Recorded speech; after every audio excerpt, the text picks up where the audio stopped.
Video recording now, and at the end of the program you'll discover how much you missed of what was happening right in front of your eyes.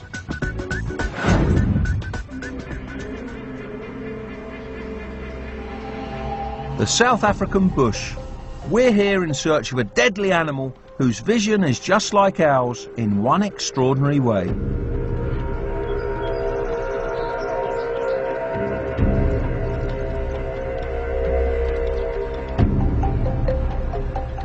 She's a cobra and has to be approached very carefully.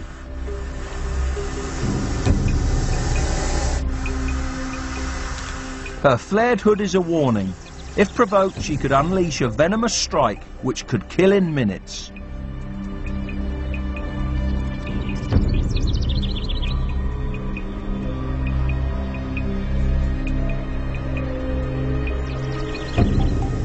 But there's a little known fact about snake eyes. If you stay still long enough, she shouldn't be able to see you, because the light sensing cells in her eyes tire if what they're looking at doesn't change. Faced with a static person, the snake relaxes. But any sudden movement and the cobra attacks.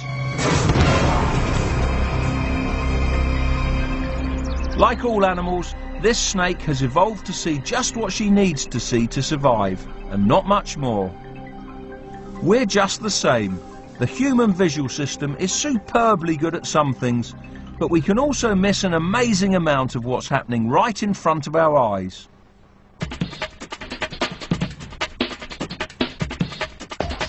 We're in the skies above Los Angeles, one of the few places where they'll let you play tag with real planes. We're about to put the co-pilot's eyes through a high-speed workout.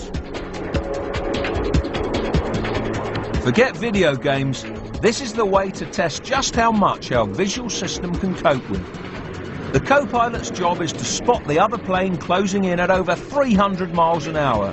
Then he has to get him in his sights and keep track of him as his plane hurtles around the sky. All he's looking for is a tiny speck in this empty sky.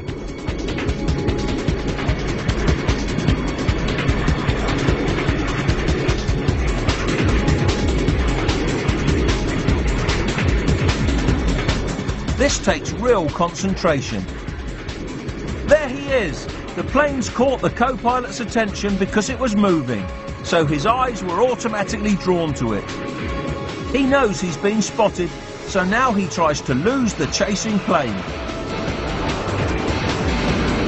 Even at speed, the co-pilot can follow him. As the chase plane banks and spins, his visual system has no trouble keeping track of which way the target plane is moving and how far away it is. If the chasing team can get their laser on target, the other plane will have to surrender and let off a smoke trail.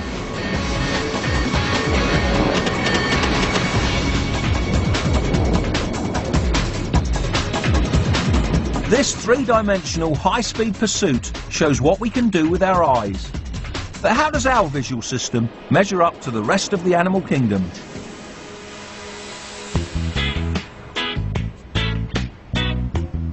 There are plenty of exotic creatures equipped to see in truly fabulous ways. The mantis shrimp has remarkable eyes on stalks which scan the world in 12 different colours.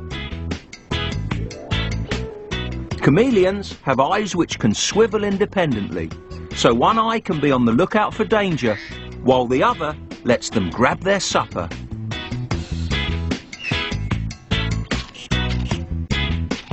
And some animals have much sharper eyes than us. From over 4 miles away, an eagle can spot prey that would be completely invisible to us. These animals all have eyes suited to their needs.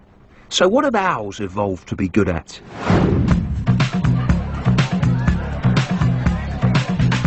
I see you, baby. We are group-living animals, and our real speciality is looking at the people around us, especially if we fancy them.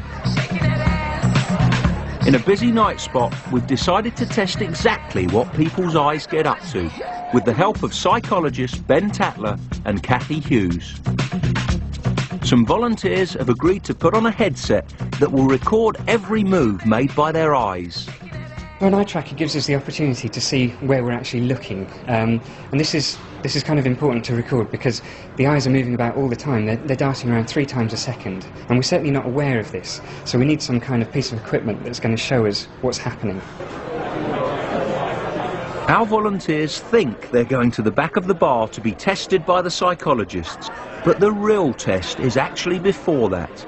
They're asked to wait next to 2 women and a man who've been planted there, all attractive models. How much will our volunteers ogle them? And if they do, will they know they're doing it? Time to play back the tape, and our first victim is in for a surprise.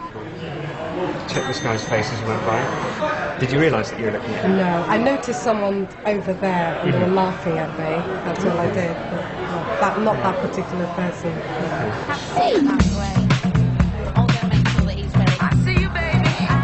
She was very interested in our male model in the sleeveless t-shirt. And it's not just his face she's checking out.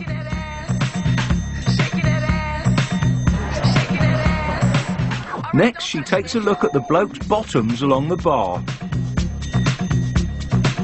And she had no idea she was doing it. It's an eye-opener for me. I'm amazed. Absolutely. Absolutely. In fact, all our volunteers claim they weren't aware of where they were looking. Did you realise how much you were looking at them? Because you're looking at these 2 girls quite a lot.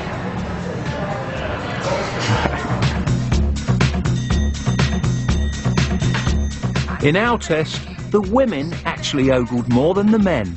Our last volunteer thought she was just talking to her friend, but her eyes were all over the guy in the camel coat. I'm really embarrassed. I don't even know that there was a guy in the bar with the camel coat on, and yet I must have been sat looking at him. Oh my God, oh no. Our brains are so good at people watching that we do it automatically without even realising. I see you, baby. All right, don't touch me. So I guess the great thing about looking at eye movements and looking at where we look is that it does give us a window into the way that the brain is working, what the brain is interested in at some kind of subconscious level, even though it never gets to the point of us being aware. Our eyes never settle, and there's a good reason why they're constantly darting around. It's all to do with the basic design of the eyeball.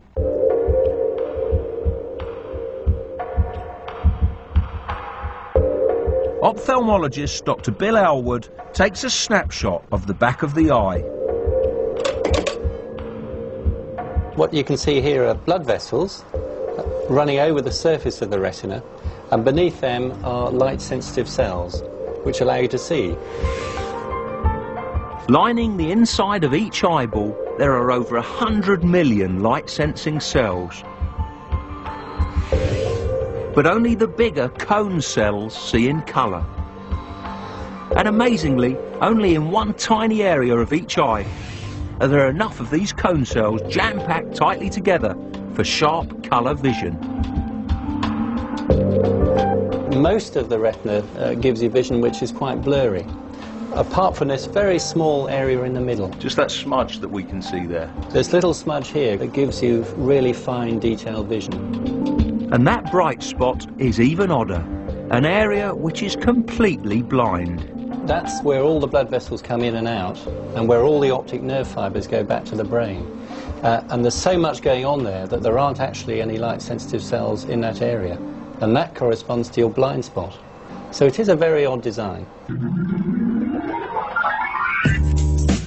So if our eyes are designed with a blind spot and a mostly blurred image, how do we see the world in such intricate detail and vivid colour?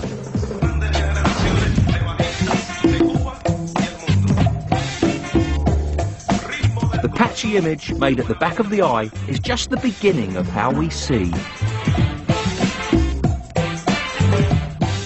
As our eyes dart around, we make sure that anything interesting is lined up on our sharp spot, so we get a good look at it.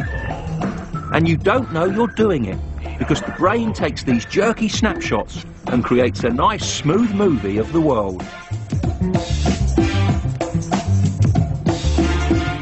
And the brain also compensates for the blind spot. Because our eyes give us slightly different images, we can combine them to give one complete picture.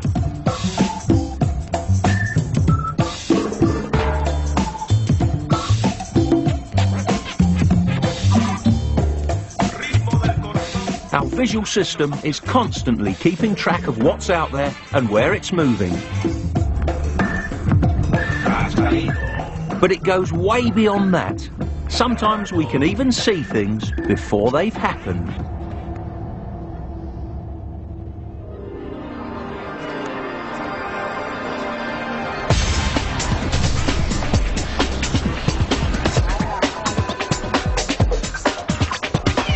Scientists have recently discovered that baseball hitters do something quite extraordinary. The ball is moving so fast that the hitter can't simply watch the ball as it comes towards him and then adjust his swing. So how does his bat end up in the right position? Your average novice tries to follow the ball through the air and then take aim. That's disastrous.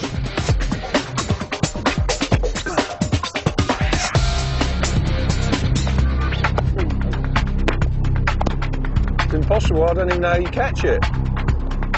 Top baseball stars like Gabe Kapler don't even try to watch the ball. Yeah, they say that it's almost impossible for us to track the ball actually from the pitcher's hand all the way into the catcher's glove or when we make contact with the ball, but you know, I don't know if that's true or not. All I know is that natural ability tends to take over, and the repetitive action that you do on a day-to-day basis as a hitter tends to take over. After facing thousands of throws, Gabe has learnt to see into the future. Scientists have discovered that within a few thousandths of a second of the ball leaving the pitcher's hand, Gabe's brain analyses the speed, spin and angle of the ball, and then he predicts where it's likely to end up.